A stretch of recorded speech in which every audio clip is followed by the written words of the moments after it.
dan insert din da na samu shine kawai zai maganin wannan abu. To amma kuma ta fito zaka same ta kullum. Zan same ta insha Allah. Focus on go. Are you sure? Action. To yanzu shikenan ya kake nufi da ni to? Hanya zan koma gobe.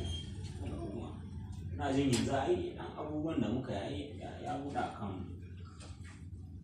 ne asiri ɗin. Ina. To.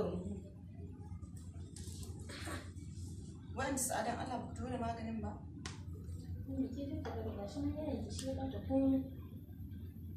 Wai yanzu kenan shi ne mai ganewa kai ba za ka gane ba ka gyara. Ko? To yayi kyau hawa. Na gode. Yayi. ta rufe mutane waje. Kin zo kina ta wannan kina. Lalata shi ba ne. To yaya? Me? Haka da ta zama ba za ta sha magani ba. To haka aka ce miki ba za ta sha ba. Kai ka biyo wannan aikidan. Inna wallahi tallahi ki masa magana da shi magani. Rabu da shi haushi na ne mutuwa zai akan ki rabu da shi.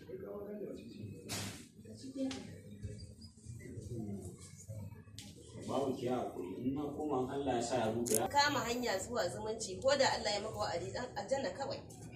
Ai ba abin da yafi zumunci a duniya shi yasa muke horon ku na baya ina gara ku rika yin zumunci. Wallahi to kuma shine ba kuɗi a jikina nake ci na ce bari aika maka. Insha Allah ai wa mai kasa a gobe. Allah ya yi. Kamar yaya sauran bayani. Ai ne kai da mu gama gane ba umma. Yana dai da kuɗi ko? Yana da kuɗi. A to alhamdulillah ana san Habu ba shi da matsala inda yana da kuɗi shine. Wallahi yana da kuɗi. Babu dai ita ce illar. To alhamdulillah Allah ya kashi lafiya. Ya ce yana tahowa? Ya ce da in tuho zai zo. To shi kenan. Ya mata ce. Salamu alaikum. To wannan an sawa. Wa alaikum assalam. San